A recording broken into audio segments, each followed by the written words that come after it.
next কুৱেশ্যনটো চোৱা for which material the Poisson's ratio' is more than unity কোনটো মেটেৰিয়েলৰ কাৰণে ইউনিটিতকৈ বেছি হয় পয়জনছ ৰেচিঅ'টো মোৰ দেন ইউনিটি বুলি কৈছে হয় নাই আমিতো জানো যে কি পয়জনছ ৰেচিঅ' ইউনিটিতকৈ বেছি হ'বই নোৱাৰে হয় নাই ৰাবাৰৰ কাৰণে মেক্সিমাম আছে 0.5 আৰু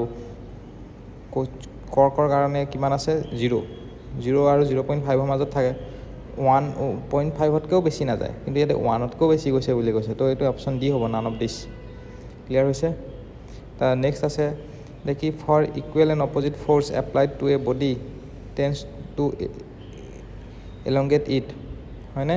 the ratio' the stress so' produced is কি ষ্ট্ৰেছ হ'ব ইকুৱেল এণ্ড অপজিট হ'লে এইটোতো তোমালোকৰ অবভিয়াছলি টেনচাইলে হ'ব টেনচাইল ষ্ট্ৰেছেই হ'ব নে বেলেগ কিবা হ'ব বেলেগটো হ'ব নোৱাৰে ইকুৱেলৰ অপজিট হ'লে টেনচাইল হ'ব পাৰে হয় নহয় আৰু এইটো এলংগেট বুলি কৈছে নহয় যদি কম্প্ৰেছ বুলি ক'লে হয় তেতিয়া কম্প্ৰেছিভ হ'লে হয় কিন্তু কম্প্ৰেছিভতো ইকুৱেল এণ্ড অপজিটে হয় বুজি পাইছা নেক্সট আহি গ'ল impact load is an example হয় ইম্পেক্ট লোডটো কি এক্সাম্পল হয় uniform load static load dynamic load আৰু ফেটিক লোড ইম্পেক্ট লোডটো কি হয় ইম্পেক্টলি পৰিছে না তো ইউনিফৰ্মটোতো হ'ব নোৱাৰে ষ্টেটিকো হ'ব নোৱাৰে তো ডাইনামিক হ'ব এইটো বস্তুটো ইম্পেক্ট লোডটো কি হ'ব ডাইনামিক লোডৰ পাৰ্ট হয় মানে ফেটিক লোড আৰু ইম্পেক্ট লোড এইটো চোৱা ফেটিক লোড আৰু ইম্পেক্ট লোড দুইটা ডাইনামিক লোডৰে পাৰ্ট হয় ষ্টেটিক লোডৰ পাৰ্ট কোনটো হয় ডেড লোড আৰু গ্ৰেজুৱেলি এপ্লাইড লোডটো হ'ব ষ্টেটিক লোডৰ পাৰ্ট ক্লিয়াৰ হৈছে তাৰপিছত next mathematically strain is defined as deformation per unit কি হয় per unit length option C এইবোৰ ইজি হয় এইবোৰ আৰু চবলৈকে জানাই আৰু এইবোৰ কি ক'ম আৰু SSC জেইত বহুত ইজি কুৱেশ্যন সোধে ইমান টান নাহে এইটোতে অলপ আগতো আমি পাই আছোঁ WL ডিভাইডেড বাই 2AE হয় নাই তাত আগৰবাৰ আমি যোনটো পাইছিলোঁ সেইটো আমাৰ হেৰি আছিলে AE আছিলে এ মেক্সিমাম নে এ মিনিমাম নাই দিয়া কিন্তু অপশ্যন এ আৰু চিটো চোৱা ইয়াত এবাৰ মিনিমাম দিছে এবাৰ মেক্সিমাম দিছে তো এৰিয়াটো আমি মেক্সিমাম ধৰিম নে মিনিমাম ধৰিম তো এৰিয়াটো আমি মেক্সিমাম ধৰিম ক্লিয়াৰ হৈছে কোণৰ কাৰণে দেই এইটো কনিকেল ছেকশ্যনৰ কাৰণে WL ডিভাইড বাই 2A মেক্সিমাম ই হ'ব তাৰপিছত কি কৈছে তাৰপিছত আছে তোমালোকৰ 52 নম্বৰ কুৱেশ্যনটো চোৱা 52 নম্বৰ কুৱেশ্যনটো দিয়া আছে যে কি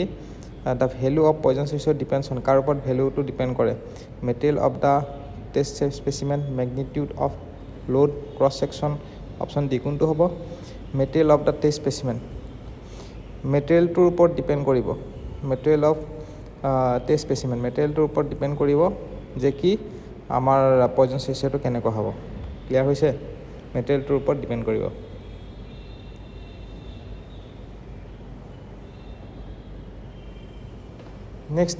নেক্সট কি সুধিছে if the stress acting at a point is in the 3 dimension যদি 3টা ডাইমেনশ্যনত আছে then what is the number of component in stress tensor required for defining the stress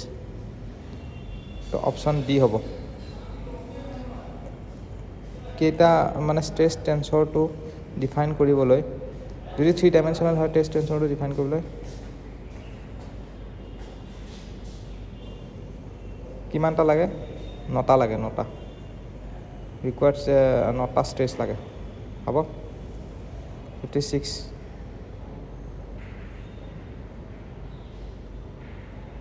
তো এইখিনি পাৰিবা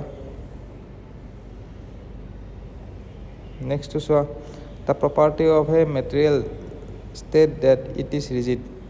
পয়জনছ ৰেচিঅ' অফ দ্য আমাৰ ৰাবাৰটো ফ্লেক্সিবলটো 0.5 তো ৰিজিড হ'লে 0 হ'বই হয় নহয় তো এনচাৰটো 0 হ'ব আৰু পয়জনছ ৰেচিঅ'টো ক'ৰ পৰা ক'লৈকে ভেৰি কৰে 0ৰ পৰা 0.5লৈকে ভেৰি কৰে 69 নম্বৰ কুৱেশ্যনটো চোৱা which of the following is correct option for verification of কি validation of Hooke's law in simple হুকছ ল ভেলিডেশ্যনৰ কাৰণে কোনটো মানে কাৰেক্ট অপশ্যন হুকছ ল ভেলিউ তো এইটো হ'ব ইলাষ্টিক লিমিট নে প্ৰপৰ্চনেলিটি লিমিট হয়নে তো আজি ভিডিঅ'টো এইখিনিতে শেষ কৰিছোঁ নেক্সট আমি কণ্টিনিউ